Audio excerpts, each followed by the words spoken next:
bergabung. Kali ini Dr. Bagus Sulistiono akan mempresentasikan bab 6 dari buku Neurorehabilitation in Neuro-Oncology tentang tumor of the central nervous system therapeutic approach. Baik, waktu presentasi 30 menit. 30 menit kemudian kita akan lanjutkan dengan diskusi. Mari silakan Dr. Bagus. Ya, terima kasih Dr. Adian. Assalamualaikum warahmatullahi wabarakatuh. Pada kesempatan hari ini saya akan mempresentasikan salah satu chapter dari buku Neurorehabilitation in Neuro-Oncology, tepatnya untuk pendekatan terapeutik terhadap tumor pada central nervous system. Pendahuluannya, seperti yang kemarin-kemarin sudah dibahas pada beberapa kesempatan, kenapa kok WHO mengklasifikasikan tumor central nervous system itu diperbarui pada tahun 2016 dan memasukkan karakteristik histologi maupun molekuler untuk mengidentifikasi CNS tumor. Alasannya adalah karena itu akan membedakan terhadap prognosis maupun terapi yang bisa dipersonalifikasi tergantung dengan histologikal maupun molekulernya. Contohnya, pada high grade glioma, faktor-faktor yang mempengaruhi prognosis maupun untuk personalized treatment-nya adalah umur, Karnofsky performance scale, mental alteration, extent of resection, radiation dose, IDH status, dan MGMT promoter methylation.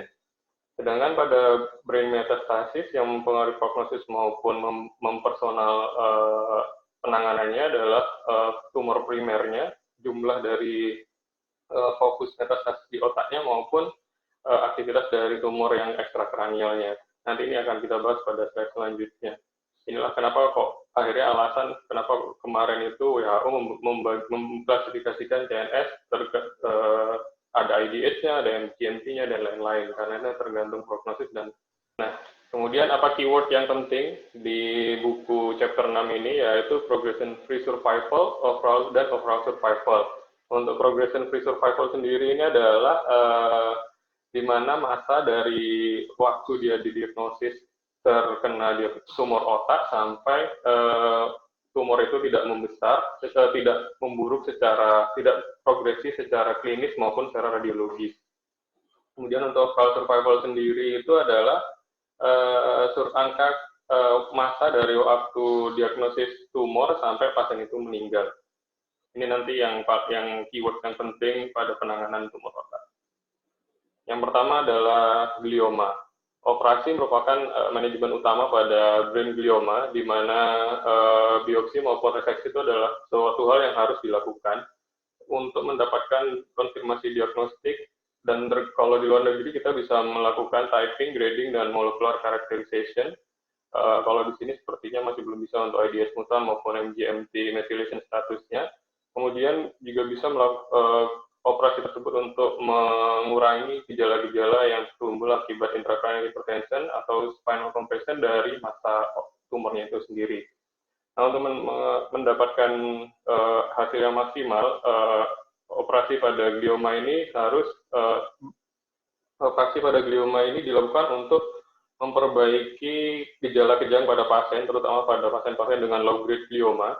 Kemudian extent of resection ini juga mempengaruhi keberhasilan dari manajemen dari glioma, di mana disebutkan pada salah satu jurnal itu dibandingkan eksisi tumor lebih dari 98% dibandingkan dengan eksisi tumor yang kurang dari 98%, di mana hasilnya memang menyebutkan bahwa reseksi yang lebih dari 98% itu lebih baik daripada yang kurang dari 98%. Ada juga jurnal yang mengatakan di buku tersebut bahwa reseksi supramaksimal yang meliputi daerah-daerah yang tampak pada T2 flare, meskipun pada eloquent area itu tidak mengurangi quality of life pada pasien dengan tumor otak, namun memperbaiki progression free survival-nya.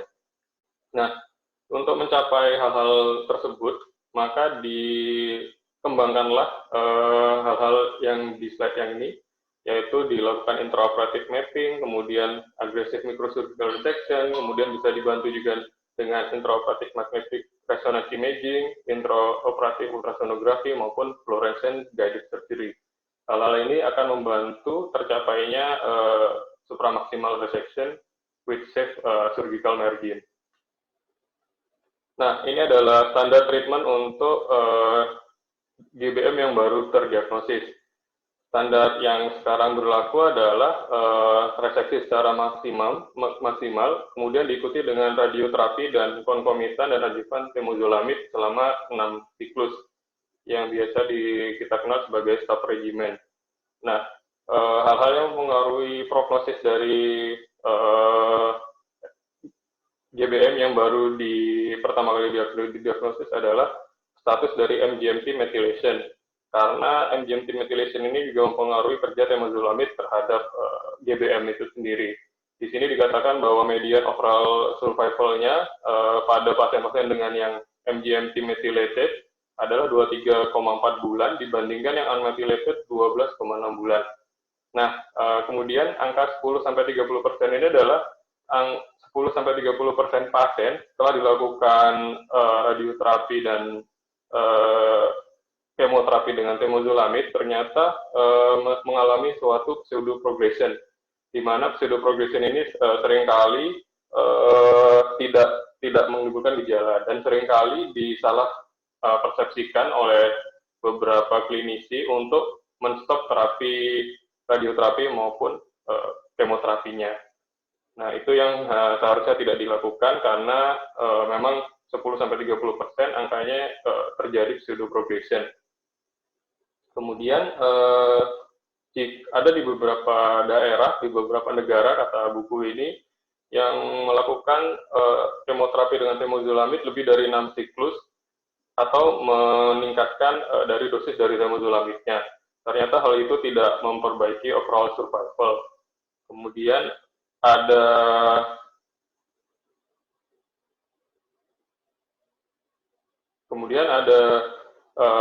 standar of care yang baru yang dilakukan pada pasien-pasien dengan GBM usia tua. Jika pasien itu status MGMT promoternya unmethylated, maka bisa dilakukan hypofractionated radiotherapy alone. Karena pasien-pasien tua yang dengan GBM ini apabila mendapatkan kemoradioterapi, maka efeknya akan lebih berat dibandingkan dengan orang-orang yang masih usia produktif. Kemudian untuk yang pasien-pasien tua dengan MGMT promoternya methylated, maka dia bisa kita lakukan temozolomid saja tanpa dilakukan radioterapi. Ini tercantum pada NOA 08 dan Nordic Trial. Namun ada penelitian yang lain disebutkan di buku ini bahwa pasien-pasien tua dengan GBM jika diberikan radioterapi dengan temozolomid itu hasilnya akan lebih baik daripada pasien-pasien yang hanya radioterapi saja maupun pasien-pasien dengan temozolomid saja. Tetapi memang penelitian tersebut hanya dilakukan pada pasien-pasien yang kondisinya sesuai. Nah, ada salah satu terapi baru, yaitu tumor treating field atau Optum, di mana jika ini diberikan pada pasien-pasien dengan GBM setelah melalui radioterapi maupun kemoterapi, maka progression free survival-nya meningkat antara 4 sampai 7 bulan, dan overall survival-nya juga meningkat antara 16,6 sampai 19,6 bulan. Namun pada buku ini dikatakan bahwa penelitian dengan tumor treating field ini tidak double blind randomized study, sehingga mungkin bisa menimbulkan placebo benefit. Dan salah satu kerugian lagi dari tumor treating field ini adalah mahal. Jadi memang belum digunakan secara global. Kemudian untuk recurrent GBM, ada 3 strategi yang dilakukan untuk recurrent GBM setelah stop regimen yang sering digunakan, yaitu menggunakan temozolomid lagi, kemudian nitrosurea based regimen, dan bevacizumab yang merupakan PEGF-A inhibitor. Namun di sini dikatakan bahwa tidak ada alasan rasional untuk meningkatkan dosis dari temozolomid. Penggunaan nitrosurea based regimen seperti lomustine maupun potemustin di sini dikatakan bisa meningkatkan progression free survival hingga 6 bulan. Sedangkan untuk potemustin sendiri bisa antara 3 sampai 6 bulan. Ini memang penelitiannya masih phase 3 kalau tidak salah.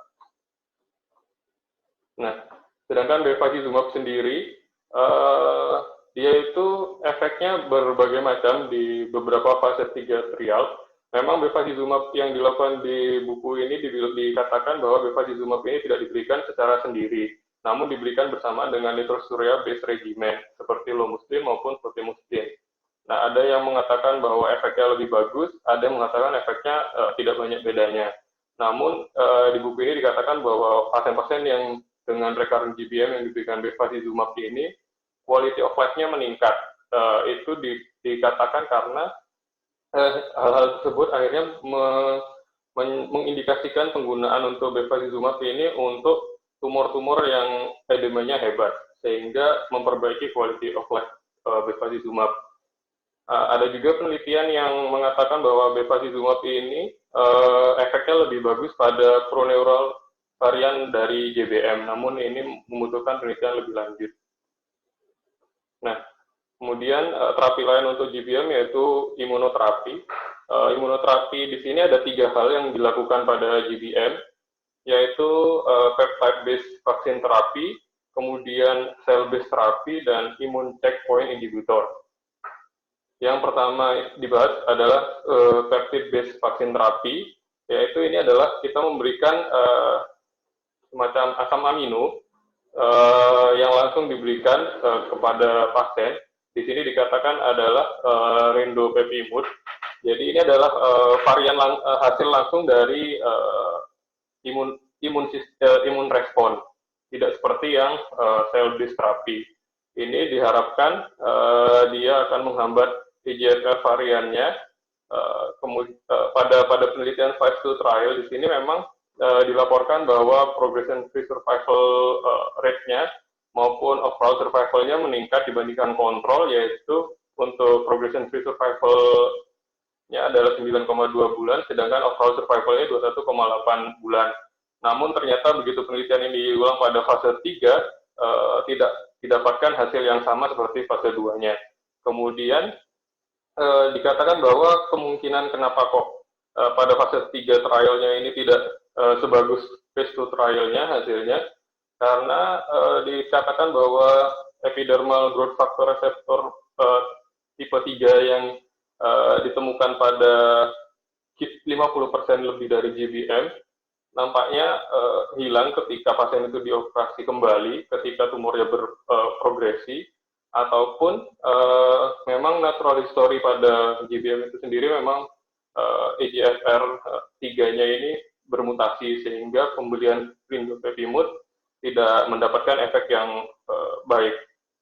Nah, kemudian pada phase 2 trial ini dicoba diberikan rendopepimut ditambahkan bevacizumab, yaitu tadi vascular endothelial growth factor inhibitor. Didapatkan memang overall survival-nya meningkat antara 8,8 sampai 12 bulan pada GBM recurrent. Untuk terapi imunoterapi yang lain seperti cell-based terapi ini adalah suatu terapi imunoterapi di mana yang diberikan itu adalah sel yang telah diprogram untuk sesuai dengan tumor, sesuai dengan karakteristik tumor pada pasien. Jadi ini memang benar-benar personalized terapinya. Terapi ini sangat mahal, jadinya ada satu trial yang tidak diteruskan karena tidak ada biaya. Di buku ini dikatakan memang awalnya tampak menjanjikan, namun penelitiannya dihentikan karena keterbatasan biaya. Kemudian ada juga immune checkpoint inhibitor, yaitu nivolumab, diberikan pada kasus-kasus GBM recurrent, namun hasilnya juga tidak terlalu menjanjikan. Kemudian target terapi di GBM. Nah, target terapi di GBM ini maksudnya memang langsung menyerang secara target terapi yang diberikan untuk menyerang secara molekular maupun genetik. Nah, yang tadi saya sebutkan bahwa epidermal growth factor receptor itu dihasilkan pada 50% lebih dari GBM, sehingga para peneliti itu menganggap ini adalah suatu reseptor yang potensial untuk dilakukan pengobatan. Ada dua golongan inhibitor, yaitu small molecular inhibitor dan monoclonal antibody, diberikan untuk mentarget EGFR ini, namun hasilnya tidak terlalu baik. Ada pilihan terapi yang baru, yaitu ABT414. Ini diberikan pada JBM yang EGFR-nya juga dilakukan amplification. Jadi diharapkan memang penetrasinya terhadap karakteristik genetiknya akan semakin besar setelah diamplifikasi. Pada buku ini dikatakan bahwa progression free survival-nya memang meningkat menjadi 6 bulan, sedangkan overall survival-nya juga lebih baik 9,3 bulan dibandingkan dengan kontrol. Namun memang di buku ini tidak dikatakan bahwa yang kategori kontrol itu berapa bulan tidak disebutkan. Nah, ada salah satu target terapi yang lain yaitu integrin inhibitor. Didapat awalnya itu memang merupakan salah satu pilihan terapi yang menjanjikan, namun penelitiannya masih belum selesai, dan pada penelitian fase 3 itu juga tidak ada keuntungan yang didapatkan pada obat integrin inhibitor.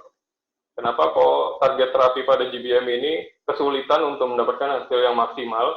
Karena driver mutation ini yang saya baca sekilas tadi merupakan suatu mutasi fundamental yang menentukan dari pertumbuhan dari GBM.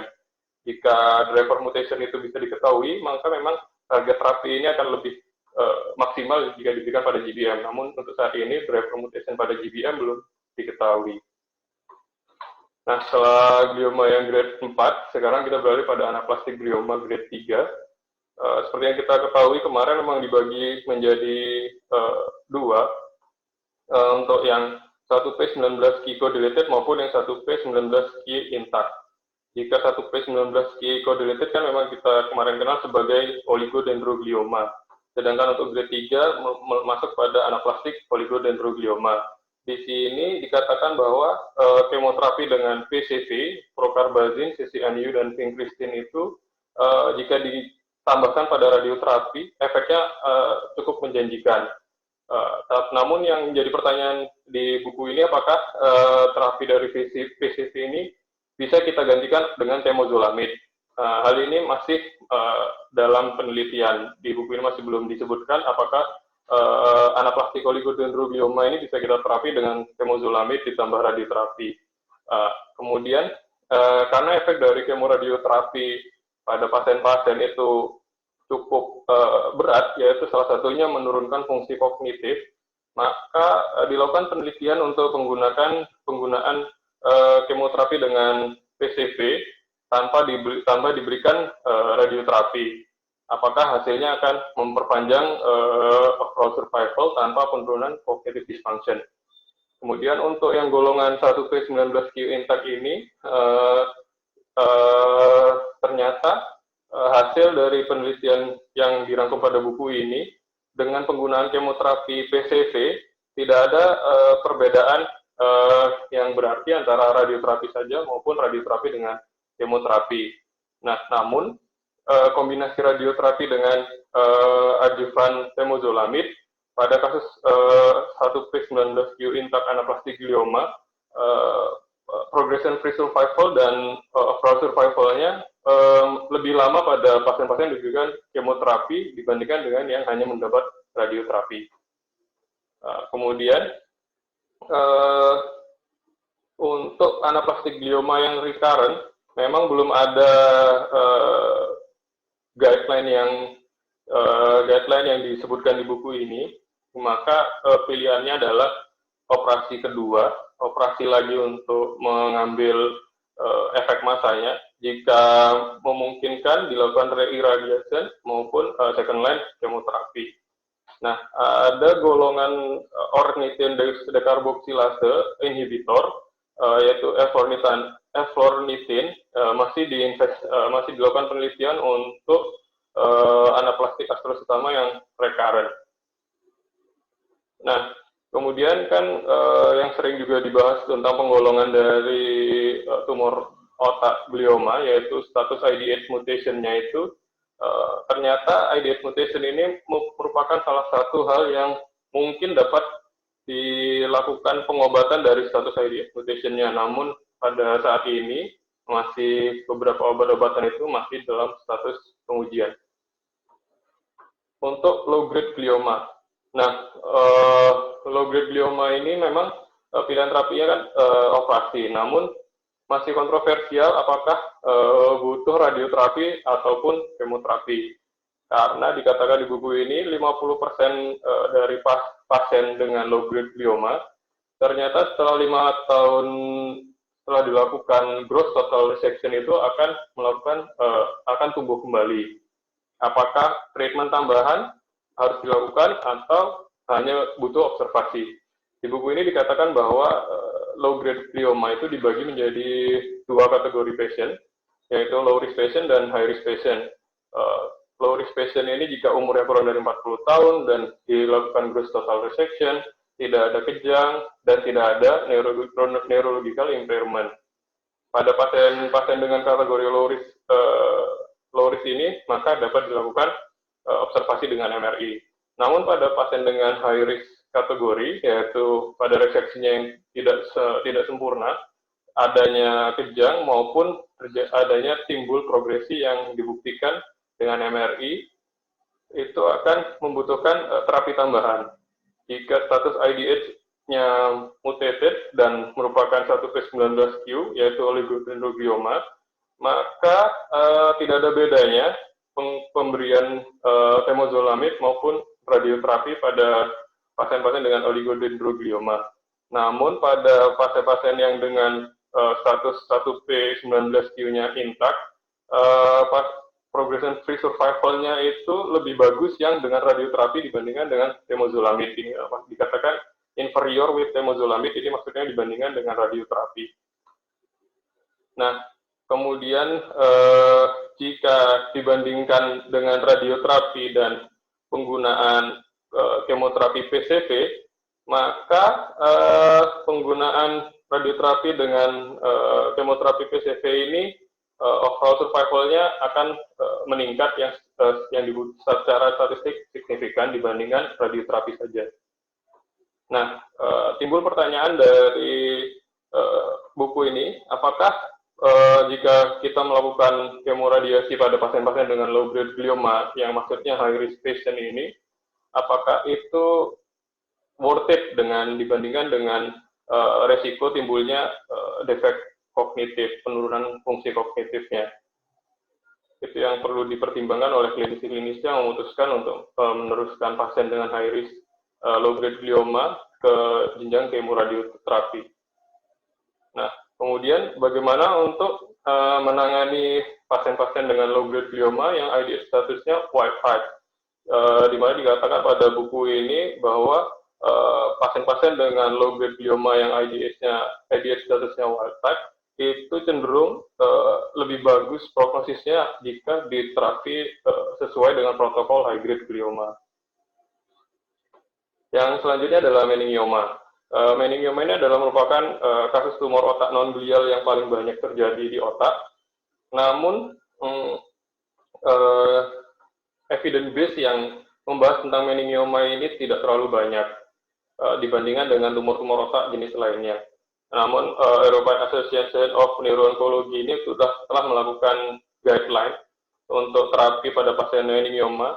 Nah, intinya itu adalah terapi-terapi pada meningioma itu harus case by case.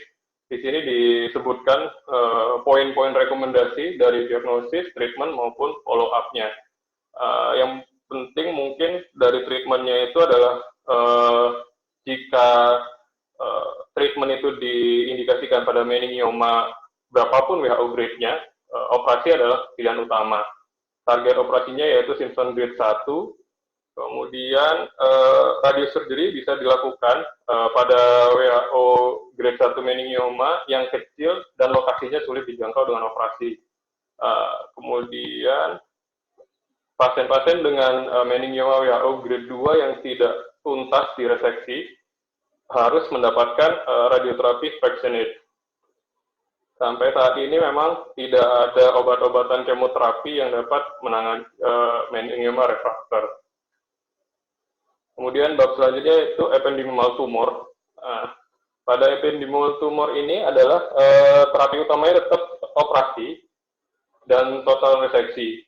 Kemudian perlu dilakukan radioterapi jika kasusnya itu tidak dapat direseksi secara tuntas dan hasil dari HistoPA-nya yaitu grade 2 ependimoma. Radioterapinya dilakukan dengan dosis 54 sampai 54 G.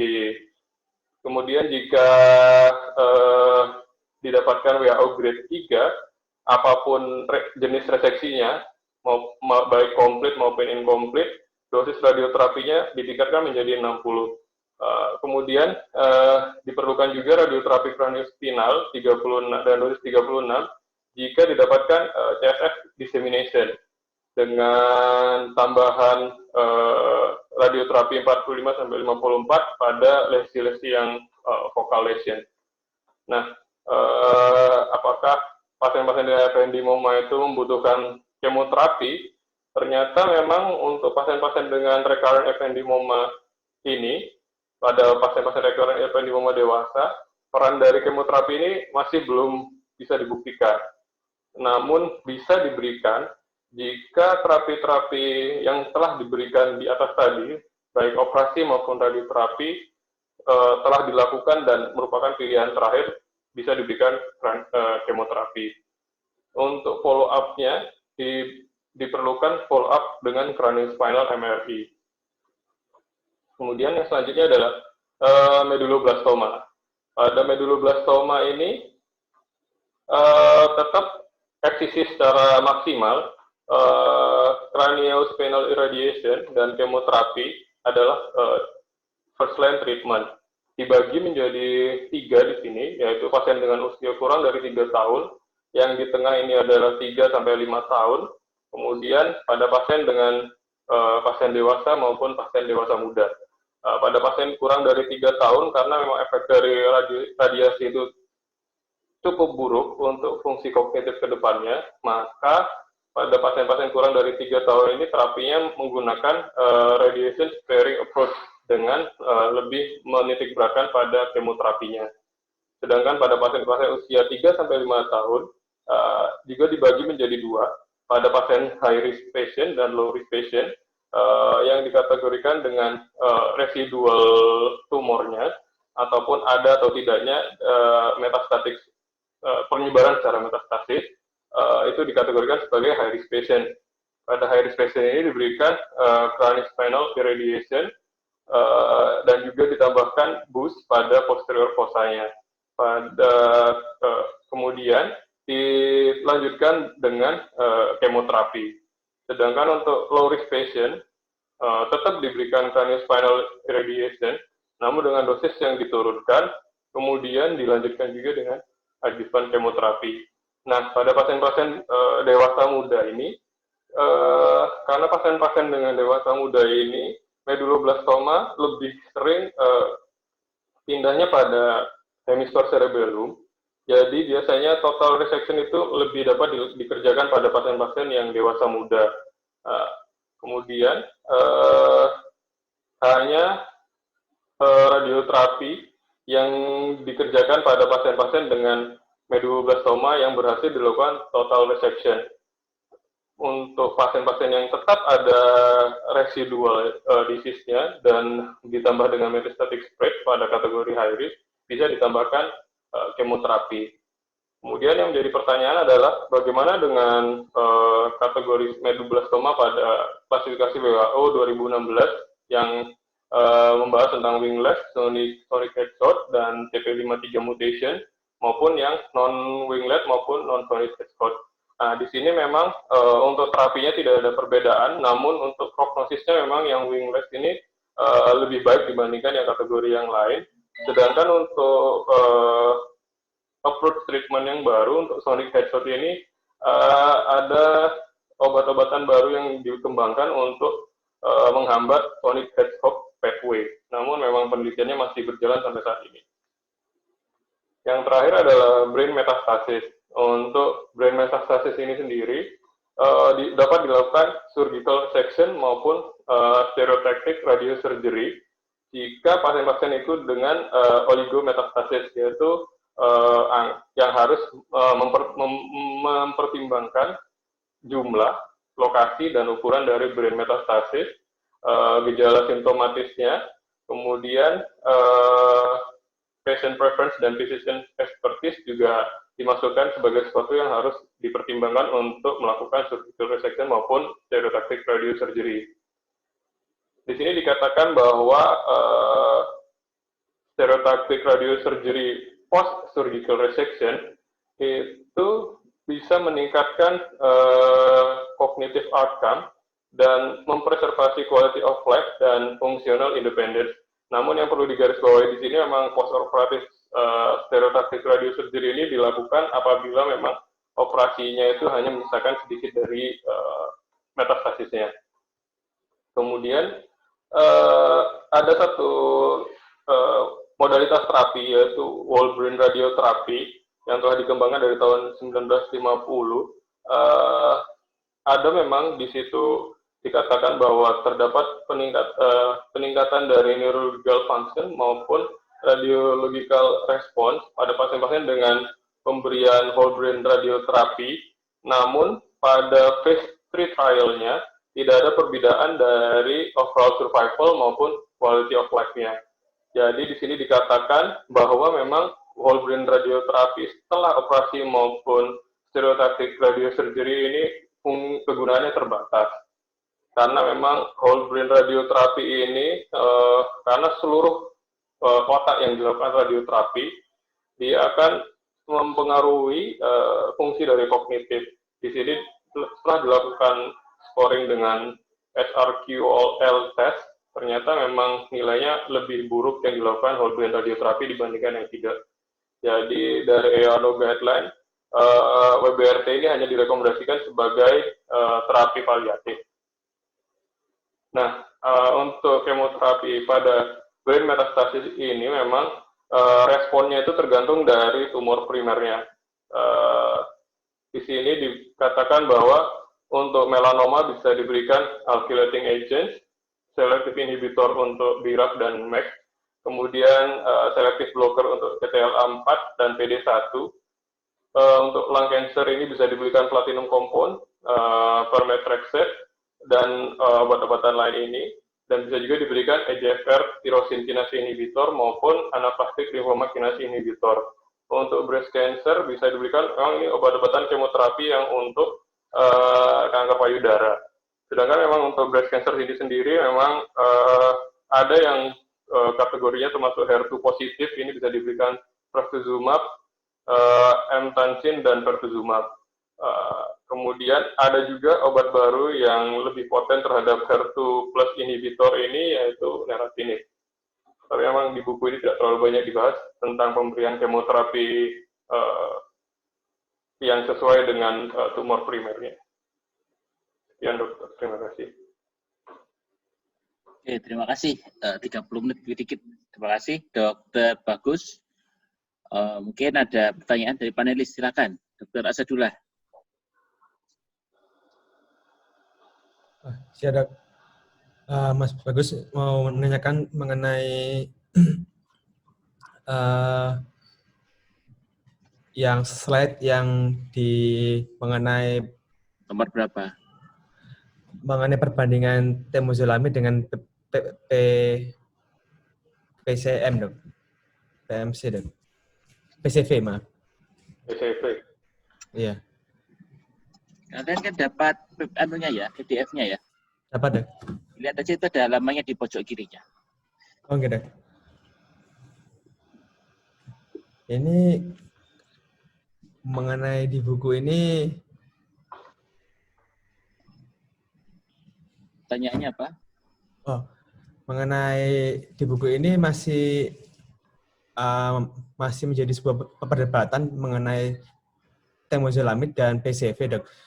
Namun untuk jurnal-jurnal yang belakangan kita review belakangan ini, itu beberapa jurnal yang kita review belakangan ini, itu dari mereka guideline-nya menyarankan lebih kepada temozolomid. Mungkin saya masih ingin menanyakan apa alasannya kenapa kok temozolomid ini karena pada salah satu jurnal yang saya baca itu dikatakan kalau overall survival-nya sebenarnya mirip, tapi di beberapa jurnal yang pernah kita bahas belakangan dikatakan emang lebih dipilih untuk temozolomid menggantikan PCV. Jurnalnya tahun berapa yang dibaca? Yang saya baca ini Yang tahun mengatakan temozolomid lebih bagus. Karena itu buku textbook ini 2016. Textbook 2016 itu pasti 2016 dok, sama dok. referensinya diambil sebelum 2016. Jadi mungkin belum keluar. Jadi kalau emang ada informasi seperti itu bagus, mungkin disampaikan di sini. Jurnalnya tahun berapa? Mungkin yang tahun 2018, tahun 2019 tentu pertanyaan tentang apakah temozolomid bisa menggantikan PCV sudah terjawab. Ya. Tahun 2016 dokter. Ada itu. Ya mungkin nanti diberikan catatan gitu ya, apa namanya. Enggak, Itu masukkan ke jurnal reading berikutnya aja. Ingatkan Tommy. Enggak. Untuk perkembangan yang terbaru untuk grade 3. Ini grade 3 khusus ya, grade 3 yang diduga mengarah ke oligodendroglioma. Anaplastik glioma yang 1p19q co-deletion. Anaplastik oligodendroglioma. Jadi kemoterapi itu memang merupakan pilihan kalau dia merupakan oligodendroglioma. Itu sejak sebelum pakai marker biomolekuler sudah ada referensinya seperti itu. Dan sekarang anaplastik glioma ini yang grade 3 kan dilihat apakah dia AIDS mutan atau wild type. Yang mutan nanti dilihat lagi apakah dia ada 1p19 co-deleted atau tidak. Ya, yang mutan dengan 1p19q co-deleted itu masuk ke golongan oligodendroglioma. Nah, itu yang bisa diberikan terapi dengan kemoterapi.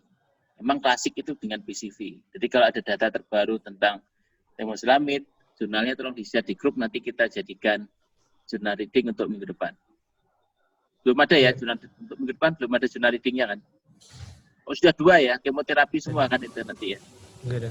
Ya. Silakan nanti dimasukkan. Oke, bagus. Dr. Asad, silakan. Dr. Galih mungkin. Terima kasih dokter. Izin bertanya dokter Bagus mengenai slide nomor 3 tentang pseudoprogression. Di sini dijelaskan bahwa pseudoprogression jangan menstop dari terapinya. Bagaimana kita membedakan apakah itu pseudoprogression dengan residif? Dan apabila itu residif, apakah memang perlu dilanjutkan dulu, apa langsung dilakukan reseksi ulang? Terima kasih. Oke, silakan Dr. Bagus dijawab. Ya, Dok, kalau di buku ini memang dikatakan bahwa terjadinya pseudoprogression ini antara 10-30%. Untuk yang ditanyakan oleh Galih itu, kalau di bukunya memang tidak dikatakan kapan kita harus meneruskan, kapan kita menghentikan terapi. Tapi memang di buku ini dikatakan bahwa premature discontinuation of an effective adjuvant therapy ini dapat merugikan pasiennya. Setelah apabila klinisi tersebut mencurigai pseudoprogression ini sebagai suatu progresivitas dari tumor. Sepertinya yang harus dipertimbangkan di sini bahwa pseudoprogression yang terjadi pada pasien-pasien dengan GBM post operasi ini kan pseudoprogressionnya setelah dilakukan surgical treatment dan kemudian dilakukan kemoterapi dan radioterapi. Jadi memang harusnya memang semua setelah pasien dilakukan surgical resection itu tetap harus dilanjutkan dengan radioterapi maupun konkomitan kemoterapi. Yang dimaksud pseudoprogression itu apa sih sebenarnya kriterianya? Gambarannya apa yang kamu temukan sehingga dikatakan itu pseudoprogression? Ini dikatakan di sini bahwa ada lesi enhancing pada MRI yang timbul segera setelah radioterapi, Dok. Oke, kenapa itu terjadi? Di bab yang lain itu dikatakan bahwa itu terjadi karena nekrosis dari tumor ya dok. Jadi itunya yang biasanya tampak seperti pseudo progression dok. Seperti itu. Necrosis. Siapa yang maju kemarin itu yang terangkat pseudo progression itu? Papernya siapa ya? Imaging itu ya. Saya lupa ingat itu. Sudah kita bahas kemarin. Sudah dok. Siapa? Sudah dok, dengan Rano kriteria kalau nggak salah kemarin dok. Ya, itu siapa yang bicara itu? Oh bukan, saya belum masuk. Itu dari dok, dari presentasinya time model dok. Oh iya. Round table discussion dok. Iya. Itu gimana itu ceritanya? Masih ingat, pseudo progression itu terjadi karena apa? Dianggap pseudo progression. Jadi kalau kalian MRI pasien post eksisi dilanjutkan dengan radioterapi tanpa enhance. Enhance kita khawatir ini tumbuh lagi atau enggak. Kok bisa dia enhance? Nama pseudo progression itu terjadi karena kerusakan blood-brain barrier akibat dari radioterapinya. Kalau nggak salah gitu ya, Asadullah. Iya dok, karena nekrosis. biasanya muncul 30% kalau nggak salah katanya. Kalau yang kemarin dibahas 30% dari pasien-pasien post kemo radiasi. Ya, post kemo radiasi, terutama radiasi, ya. Terus bagaimana membedakannya itu tantangan.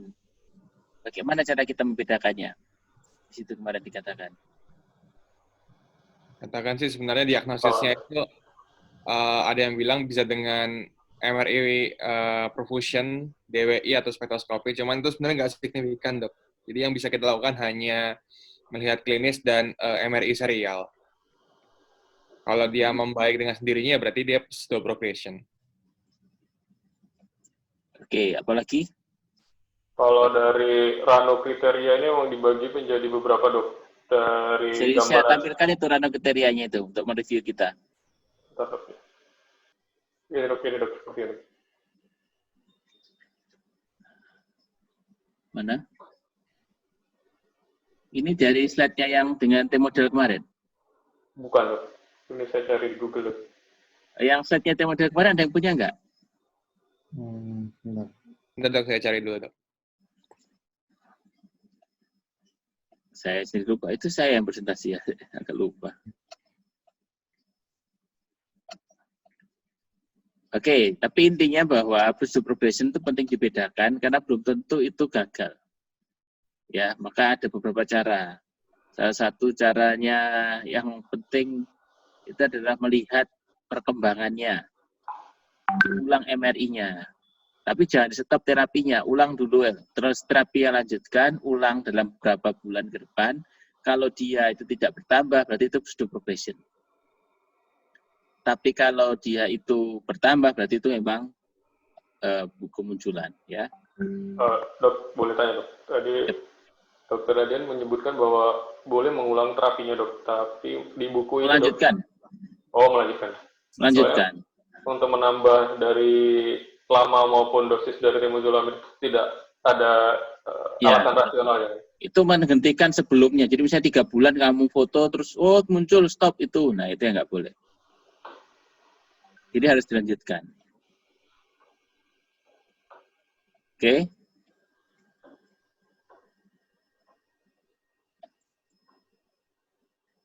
Ada yang punya ya. Nah, itu. Ini punya siapa ini? Ini ya pertanyaan. Yang dari tema kemarin. Oke, pseudo progression itu di dalam 3 bulan setelah radioterapi. 3 bulan, makanya 3 bulan itu harus hati-hati. Oke, konsekuensinya kalau kita mensalahnya diagnosa, maka dianggap responnya itu tidak bagus, ya kan? Dapat menyebabkan kita menghentikan terapi sebelum waktunya. Oke, itunya. Oke, nanti kirim ke aku lagi, aku lupa nih malah. Ya, apalagi itu? Dapat menyebabkan kita merubah terapi, padahal belum bukan. Dapat kita melakukan, harus operasi lagi, udah belum tentu. Dapat menyebabkan false positive response rate, ya, padahal terapinya itu sebenarnya bermakna bagus. Lanjut coba. Itu 50% kok di sini bilangnya ya. Udah, lanjut aja pertanyaan yang lain ini buat tambahan aja bahwa kita harus hati-hati. Fajar, silakan. Ya, Mas. mau tanya untuk yang apa namanya rekuren di anaplastik glioblastoma tadi, Mas. Ya, nomor 7 itu ya, Mas. Ya. Ini kan di sini apa namanya penggunaan yang terbaik untuk yang rekuren itu sebenarnya apakah dengan surgery atau dengan non surgery, Mas ya, melihat dari apanya untuk yang rekurensi di sini, yang terutama yang treatment for recurrent anaplastic glioma ini, kira-kira setelah dari investigasi gini apakah dengan pemberian kemoterapi saja itu cukup atau perlu sebenarnya dengan menggunakan surgery, second surgery di sini?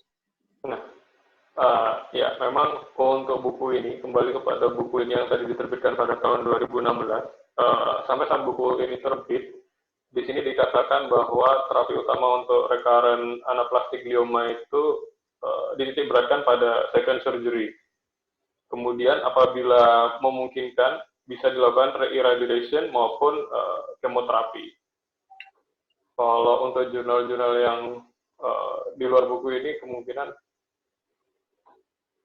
sama seperti ini. Jadi kalau di buku ini dibilang lebih baik dengan ada resurgery-nya ya, Mas, tidak? Ya, untuk apa namanya? Untuk kemoterapinya ini yang dikatakan di buku ini yang masih dalam proses penelitian itu yang ini, yang eflornithine ini untuk anaplastik astrocytoma. Dari pertanyaannya tadi gimana? Pertanyaannya tadi? Ya dok, ini keunggulan yang apa namanya dari yang ada kasus rekurensi itu yang lebih baik mana dok? Apakah membutuhkan second surgery atau hanya menggunakan second line dari kemoterapi gitu? Di buku ini apakah ada rekomendasikan yang mana yang lebih baik? Dia pertanyaannya recurrent ini ya, recurrent ya. Bukan new case ya, recurrent. Yeah.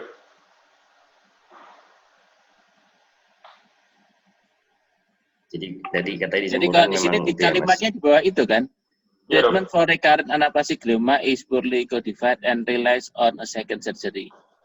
When it's visible, radiation and second line chemotherapy. Karena second surgery itu belum tentu visible.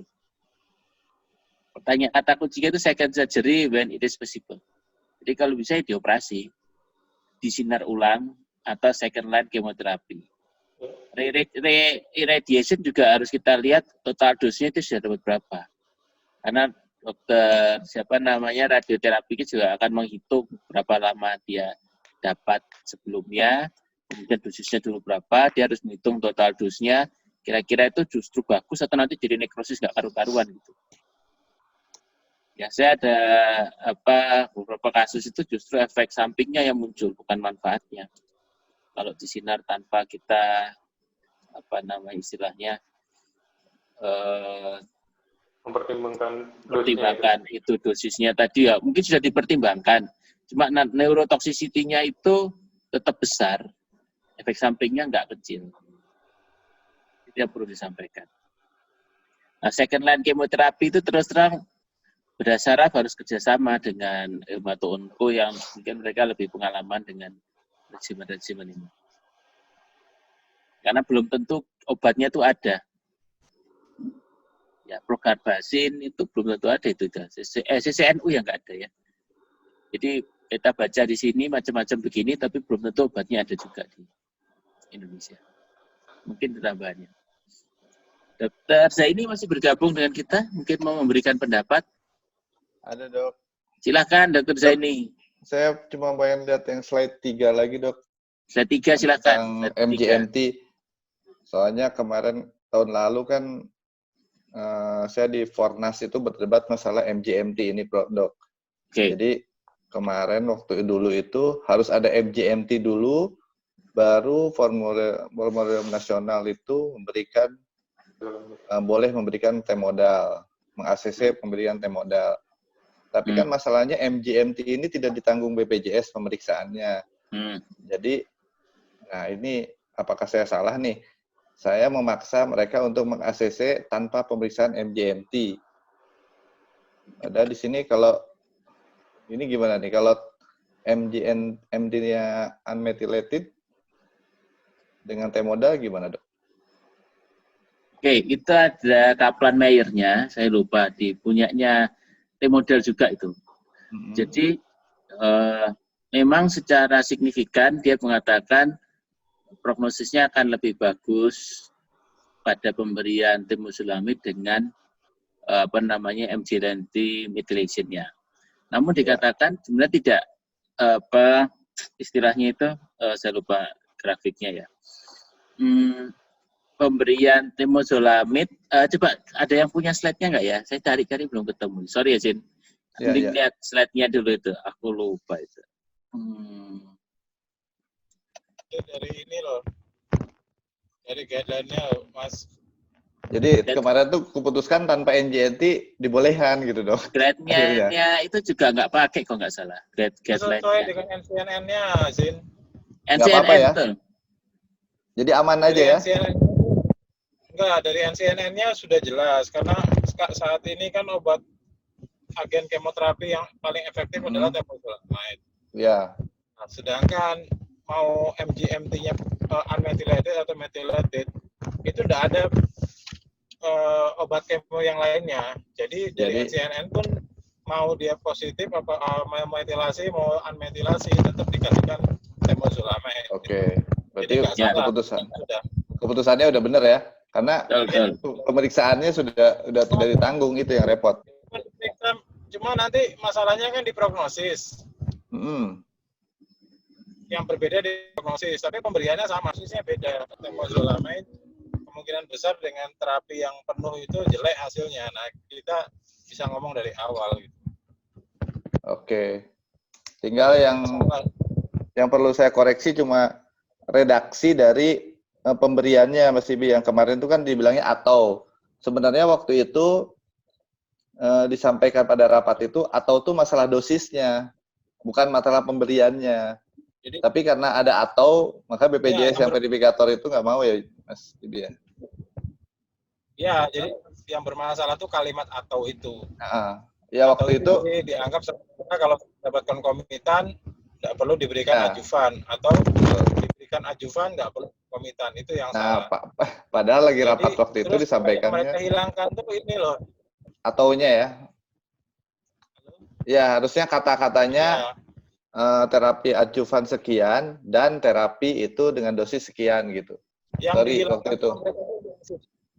Ya ataunya nanti insya Allah aku hilangkan. Ya. Sama yang residif itu. Mereka kan cuma mengcover cuma satu siklus. Oh iya. Jadi untuk kasus-kasus yang residif itu mereka enggak cover lagi gitu loh. Itu yang masalahnya di situ juga. Waktu itu dibalikinnya ke kita tuh masalah survivor rate, Mas Dr. Ibi. Jadi kalau recurrent itu, relapse itu survivor rate-nya berapa lama? Seperti itu. Ya memang yang dibawa oleh HKHOM masa kita biarin mati bahasanya. Ya survivor rate-nya sangat rendah gitu. Jadi ya akhirnya diberikan hanya 1 kali. Kita yang butuh jurnal-jurnal modal seperti ini, mungkin jurnal-jurnal yang bisa untuk membuat kita berdebat sedikit lah sama mereka. Oke. Ini ada contoh poin-poinnya yang kemarin disampaikan, Dok. Yang tentang perbedaan methylated dan unmethylated, Dok. Oke. Ya, coba NCNN aja coba lihat guideline-nya. NCCN apa? Lupa. NCCN, Dok. NCCN ya, coba keluarin NCCN yang 2020. Ada punya NCCN. Dr. Joni mungkin mau kasih komen, Dok? Iya, itu methylated atau unmethylated itu masalahnya di prognosis. Maunya kan, dulu saya pernah diskusi awal-awal dengan BPJS itu, maunya sih yang prognosisnya bagus yang dikasih. Ya, tapi ternyata beberapa literatur kan mengatakan ada yang tidak signifikan. Betul. Ya, problemnya di situ memang. NCCN tetap dikasih kalau nggak salah ya. Methylated maupun ada itu ya, NCCN. Siapa yang punya? Ada yang punya PowerPoint-ku nggak itu? Ada itu di NCCN yang 2020 itu. Ya ini. Ada. Ini nih. Terus lanjut. Glioblastoma, lihat glio 3. Coba lihat glio 3. Glio 3. Itu Good ada tuh, performance methylated. status. Dia tetap melihat methylated atau not. Tapi lihat itu. Walaupun unmethylated, tetap harus dikasih standar brain radioterapi plus temozolomid. Ini nggak salah, aku pernah presentasi punya temozolomid model juga ini. Iya, waktu kita bahas NCCN-nya ini. Ya, walaupun dia methylated maupun unmethylated, itu tetap diberikan. Bedanya apa? Nah, itu kan pertanyaan kemarin. Apa bedanya methylated dan unmethylated? Pilihannya coba dilihat, itu semua tuh or. Pada yang unmethylated, itu ada pilihan standar brain radiotherapy alone. Ya, ada pilihan itu. Boleh hanya di standar brain radiotherapy itu. Yang beda sama atasnya coba lihat. Bisa, yang di methylated kan nggak ada pilihan itu. Iya, benar. Nah, itu. Tapi tetap bahwa pilihan diberikan temozolomid itu nggak salah. Dia bilang gitu. Itu kategorinya 1. Untuk unmethylated pun kategori 1 rekomendasinya. Yang kedua juga standar radioterapi, concurrent standar brain radioterapi, concurrent temozolomid, dan adjuvan temozolomid. Itu kategori 1. TTF sudah masuk juga itu, kategori 1. Di referensi 2020. Kalau yang tadi kan masih dikatakan diragukan kan? Yang 2016 ini referensi 2020 TTF itu masuk kategori 1. Jadi kita harus tahu seperti itu. Ya. Terus perhatikan itu, kalau KPS-nya jelek, boleh nggak kita orangnya lemes, elek gitu, boleh nggak hanya dikasih temozolomid aja? Ternyata di situ boleh itu pilihannya. Boleh diberikan. Kalau KPS-nya jelek, kasih tanpa diradiasi.